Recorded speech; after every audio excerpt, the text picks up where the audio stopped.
మీరు ఒక విషయాన్ని గమనించారనుకోండి, ఈ ప్రపంచంలో 90% ప్రజలు అంటే వీళ్ళు ఒక మీడియోకర్ లైఫ్నే ఇష్టపడతారు. అంటే ఏదో పరీక్షలు రాసాము, బ్యాంకింగ్ ఉద్యోగం వచ్చింది, లేదా ఒక గవర్నమెంట్ ఉద్యోగం వచ్చింది, లైఫ్ సెటిల్ అయిపోయింది, పెళ్లి చేశారు, పిల్లలు పుట్టారు, వాళ్ళని చదివించాం, ఇలాంటి ఆలోచనలు ఉన్నవాళ్ళు మీకు ఒక 90% మంది ఉంటారు. కానీ ఇంకొక వైపు చూసారనుకోండి, ఒక 10% వీళ్ళు ఏంటంటే వాళ్లకు నచ్చిన జీవితాన్ని జీవించాలి అనుకుంటారు. అంటే ఒక వర్గము మీకు మేకల్లాగా, అంటే తక్కిన వాళ్ళు ఏం చేశారో అదే మనం కూడా చేయాలి. తల్లిదండ్రులు కూడా అదే చెప్తారు, ఒరే బ్యాంకింగ్ ఎగ్జామ్ రాయరా, గవర్నమెంట్ ఉద్యోగం సంపాదించుకో, అదే నీకు మంచిది, లైఫ్లో సెటిల్ అయిపోతావు, ఒక మంచి ఇల్లు కట్టుకోవచ్చు, నువ్వు ఒక మంచి ఫ్యామిలీ ఉంటుంది, ఇదే మాట్లాడతారు.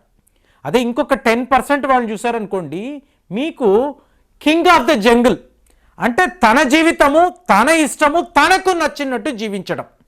సో మీకు ఒక సింహములాగా బతకాలా లేదా ఒక మేకపోతులాగా బతకాలా ఆలోచించారనుకోండి, తేడాలు క్లియర్గా ఉంటాయి. అంటే ఇది ఎలా చెప్తారు అంటే, ఇప్పుడు చూడండి, అబ్దుల్ కలాం గారు పదే పదే చెప్పేవాడు, నువ్వు నిద్రపోతున్నప్పుడు నీకు కల వస్తుంది, కానీ గుర్తుపెట్టుకో, ఆ కల వచ్చిన తరువాత నీకు నిద్ర పట్టకూడదు. అంటే ఆ కలను సాకారం చేసుకోవడానికి నువ్వు ఎన్ని రకాల ప్రయత్నాలు చేస్తావో అన్ని రకాల ప్రయత్నాలు చెయ్యాలి, అప్పుడే నువ్వు కింగ్ లాగా బతుకుతావు. ఈ జీవితము కావాలా ఆ జీవితము కావాలా అంటే 2024లో ఎన్నో టార్గెట్స్, ఎన్నో టాస్కులు లాస్ట్ వీడియోలో మాట్లాడాము. సో ఇక్కడ మనం ఎటువైపు ఉన్నాం, 90% వైపు ఉన్నామా 10% వైపు ఉన్నామా? సో దీనికి కొన్ని ప్రత్యేకమైన క్వాలిటీస్ ఉంటాయండి. ఇప్పుడు ఫస్ట్ క్వాలిటీ అన్నారు అనుకోండి, మీరు కాంపిటేటివ్గా ఉండాలి. అంటే మీరు ఒక రంగాన్ని ఎంచుకున్నారు, ఇందులో మీరు టాప్ మోస్ట్ పొజిషన్లో ఉండాలి. ఈ ఫీల్డ్లో నేను జాయిన్ అయ్యాను, ఉద్యోగం చేస్తున్నాను, జీతం వస్తుంది, ఇలాగ నా కుటుంబం గడుస్తుంది, నా జీవితం గడుస్తుంది, అలా కాదండి. ఆ రంగంలో ఐఆమ్ నంబర్ 1, ఇది చెయ్యాలంటే ఏం చెయ్యాలి, సో ఇలాంటి ఒక పొజిషన్ని సాధించాలంటే నా మైండ్ సెట్ ఎలా ఉండాలి, సో ఇది మీకు ఒక లీడర్షిప్ క్వాలిటీలో ఉంటుంది. అంటే కింగ్ అనుకునేవాడు, నేను ఒక రాజు లాంటి వాడిని, నేను ఒక సేవకుడిని కాదు అనుకునేవాడికి ఈ కాంపిటేటివ్ యాటిట్యూడ్ ఉంటుంది. సో 90% వాళ్ళలో ఇలాంటి యాటిట్యూడ్ కనిపించదండి. అంటే కాంపిటేటివ్గా ఉండరు, పోటీ చెయ్యరు. ఇప్పుడు ఒక రంగంలోకి వెళుతున్నప్పుడు అందులో ఎలాంటి సాధక బాధకాలు ఉంటాయి, ఎలాంటి హర్డల్స్ ఉంటాయి, ఎలాంటి ప్రాబ్లమ్స్ ఉంటాయి, వీటినంతా క్షుణ్ణంగా పరిశీలించి తెలుసుకొని ట్రైనింగ్ పొంది అప్పుడు ఆ రంగంలోకి వెళ్ళి విజయం సాధించే వాడి క్వాలిటీ ఏమిటి, కాంపిటేటివ్గా ఉండడం. సో ఈ యాటిట్యూడ్ ఉన్న వాళ్ళు మీకు ఎప్పుడూ కూడా 10%లోనే కనిపిస్తారు, 90%లో ఇలాంటి యాటిట్యూడ్ ఉండదు. కాబట్టి 2024లో మనము క్వాలిటీయా క్వాంటిటీయా ఏది మనకు ముఖ్యము అనేది మనం నిర్ణయించుకోవాలి. అలాగే మీరు ఒక సెకండ్ క్వాలిటీని చూసారనుకోండి, వీళ్ళు గొప్ప క్రియేటర్స్గా ఉంటారు.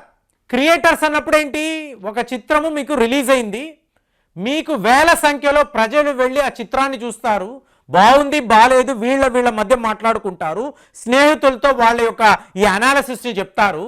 కానీ ఒక 10% ప్రజలను చూసారనుకోండి, వాళ్ళ చిత్రాన్ని చూసి ఒక రివ్యూ రాయడము లేదా యూట్యూబ్లో దానికి సంబంధించిన రివ్యూ పెట్టడము, అంటే ఏంటి, క్రియేటివ్గా ఆలోచిస్తారు. ఆ చిత్రాన్ని చూసిన తరువాత నేను ఒక రివ్యూ రాయబోతున్నాను, ఇది అద్భుతంగా ఉండాలి, చూసే వాళ్ళకి ఆహా ఈ చిత్రములో ఇలాంటి ప్రత్యేకతలు ఉన్నాయి, లేదా ఇది ఒక చెత్త సినిమా అనే ఒపీనియన్ని వీళ్ళు ఇన్ఫ్లుయెన్స్ చేస్తారు. సో ఇది క్రియేషన్. సో ప్రతి ఒక్క రంగంలో కూడా మీరు క్రియేటివ్గా ఉండడం. ఇప్పుడు నెల్లూరులో నాకు ఒక మిత్రుడు ఉన్నాడు, ఆయన ఒక మాట అన్నాడు, ఈయన హార్డ్వేర్ రంగంలో ఉంటాడు. మామూలుగా మా ఊర్లో హార్డ్వేర్ షాప్ అన్నప్పుడు 11ంటికి వీళ్ళు వచ్చి తెరుస్తారండి. సో 11 తరువాతే ఈ హార్డ్వేర్ పరికరాలు అనేవి దొరుకుతాయి. సో ఇది నేను గమనించాను. నేను నా షాప్ని 7ంటికే తెరవడం మొదలుపెట్టాను. అప్పుడేమైంది, మీకు ఎవరికైనా అవసరం, ఎమర్జెన్సీగా హార్డ్వేర్ పరికరాలు కావాలి, ఏమైనా పైపులు కావాలి, నట్లు బోల్ట్లు కావాలి, 7ంటికే ఆ షాపు తెరుస్తారు, వెళ్ళు అని చెప్పి పంపించేవాడు. ఇలాగ ఇవాళ ఆయన ఒక కోటీశ్వరుడుగా కనిపిస్తున్నాడు. అంటే ఒక చిన్న హార్డ్వేర్ షాప్ పెట్టుకున్న వ్యక్తి 7 నా షాపు తెరవడం వలన మీకు ఆ 3 గంటల సేపటిలో ఎవరికి ఏ అవసరం ఉన్నా నా దగ్గరికే వస్తారు, ఇలాగ నేను లాభాల బాటలో వెళ్ళొచ్చు అని చెప్పి ఈయన గమనించాడు, ఆ పని చేశాడు, ఆయన సక్సెస్ అయ్యాడు. దీనినే నేను క్రియేషన్ ఏ రంగంలో అయినా, మీరు మార్కెటింగ్ రంగంలో ఉండొచ్చు, ఇలా వ్యాపారాల్లో ఉండొచ్చు, లేదా మీరు ఒక మంచి జర్నలిస్ట్ అవ్వచ్చు, ఎక్కడైనా కూడా మీ క్రియేషన్కు ఉండాల్సిన వాల్యూ ఎప్పుడూ ఉంటుంది. ఇంకొక ముఖ్యమైన విషయం ఏమిటంటే చూడండి, ఇది ఎంత గొప్పగా ఉంటుందంటే you should be a good listener అని అంటారు, గుడ్ లెర్నర్ అని అంటారు. అంటే ఒక విషయాన్ని నేర్చుకోవడం, ఈ నేర్చుకోవడానికి మీకు వయసు అంటూ ఉండదండి. చూడండి, మొన్న ద ప్యాలెస్ అని ఒక చిత్రం రిలీజ్ అయింది. ఎవరు తీశారు అంటే రోమన్ పోలాన్స్కీ, అంటే ఒక లెజెండరీ ఫిల్మ్ మేకర్. ఇది తీస్తున్నప్పుడు ఆయన వయసు 90 ఏళ్ళు. 90 ఏళ్లలో మనం ఎలా ఉంటామో అందరికీ తెలుసు. నాకు 80 వచ్చేసిందండి, నేను నడవలేను, నేను సరిగా కూర్చోలేను, ఏది తింటున్నా అరగదు, ఇలా అంతా మాట్లాడతారు.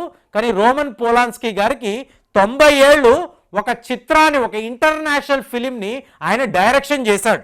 కానీ ఆ మూవీ యొక్క రివ్యూస్ సరిగ్గా లేవంటే ఒక 90 ఏళ్ల వ్యక్తి అంత శ్రూడ్గా, ఇప్పుడు క్రియేషన్ గురించి మాట్లాడని చూసారా, అంత గొప్పగా ఏమీ తీయలేకపోయాడండి, వయసు ప్రభావం కనిపిస్తుందని చెప్పి ఎంతో మంది స్నేహితులు చెప్పారు. కానీ ఫ్రెండ్స్, ఇక్కడ ఒక విషయాన్ని గుర్తుపెట్టుకోండి, ఇంకొక లెజెండరీ డైరెక్టర్, ఈయన పేరు అకిరా కురసోవా.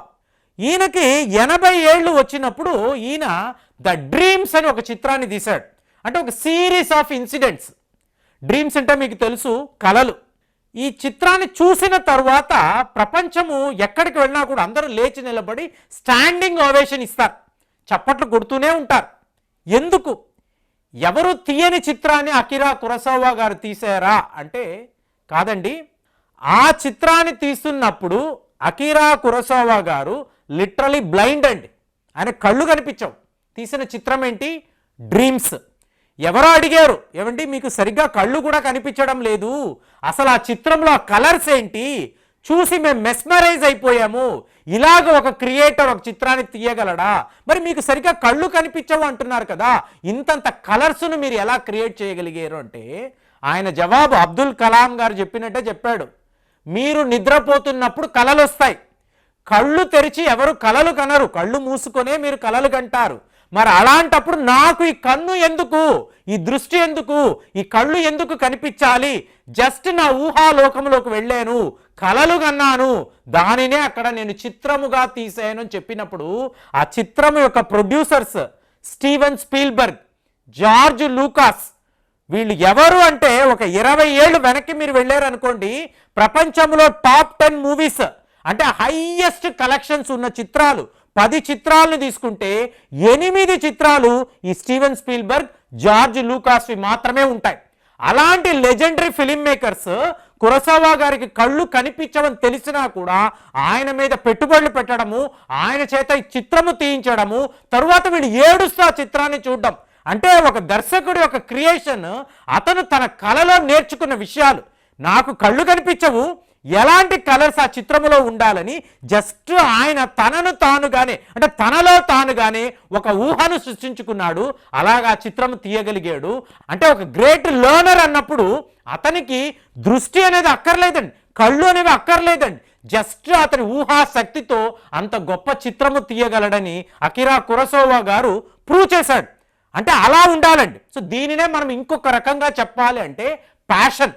మీ రంగము మీద మీకు ఉండే మ్యాగ్నిఫిషెంట్ అబ్సెషన్, ఇది నాకు కావాలి, ఇది నేను చేసే తీరాలి, ఎన్ని అడ్డంకులు వచ్చినా, ఎంతమంది వచ్చి నన్ను ఆపినా నేనైతే ఆగను, నేను అనుకున్నది అనుకున్నట్టుగానే చేస్తాను, నా కలలో ఈ ఆలోచన వచ్చింది, దీనిని నేను చేసే తీరతానని చెప్పి ఎవరైతే కంకణం కట్టుకొని ఉంటారో, కింగ్ లాగా ఆలోచిస్తారో, కింగ్ ఆఫ్ ద జంగిల్, మనము ఒక మేకపోత, ఒక సింహము లాంటి జీవితం అని ఆలోచించినప్పుడు ఇలాంటి యాటిట్యూడ్ ఉన్నవాళ్ళు, అనుకున్నది అనుకున్నట్టు ఒక ప్యాషనేట్గా పని చేయగలిగిన వాళ్ళు ఖచ్చితంగా విజయం సాధిస్తారండి. కాబట్టి ఆ ప్యాషన్ అనేది ఉంది చూసారా, కురసోవా గారి గురించి చెప్పాను. ఆ ప్యాషన్ లేకుండా, కళ్ళు లేకుండా అంత గొప్ప చిత్రాన్ని ఆయన తీసి చూపించాడంటే మీలో ఎలాంటి ఒక ప్యాషన్ ఉండాలి.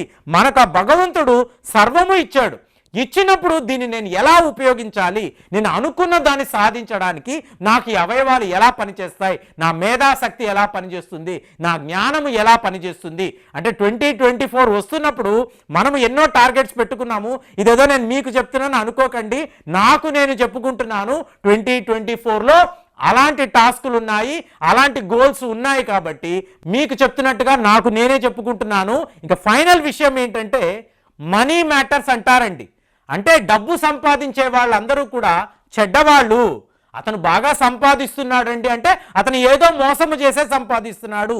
ఇలాంటి ఆలోచనలో ఉన్నవాళ్ళు చాలామంది ఉంటారు. ఎంతోమంది బాగా సంపాదిస్తున్నాడు, ఈ మాటలు వద్దండి, అలా మాట్లాడకండి అని అనేవాళ్ళు, డిస్కషన్ అనేవాళ్ళు ఉంటారు. అలా కాదండి, డబ్బు అనేది ఎప్పుడు చెడు కాదండి. డబ్బు సంపాదన అనేది చాలా చాలా మంచి విషయం అండి. అందులోనూ మంచి వాళ్ళ చేతుల్లో డబ్బు ఉందనుకోండి, అది సమాజానికి ఎన్నో రకాలుగా ఉపయోగపడుతుంది. కాబట్టి ఈ మనీ మ్యాటర్స్ అనేది ఎప్పుడు గుర్తుపెట్టుకోండి.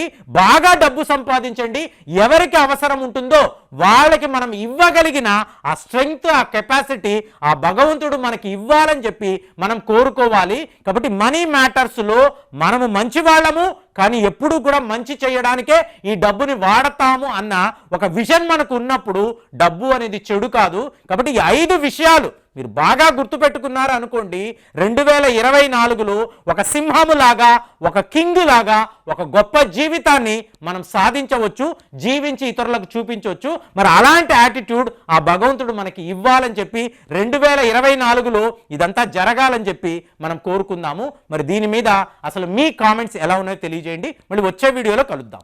జై హింద్.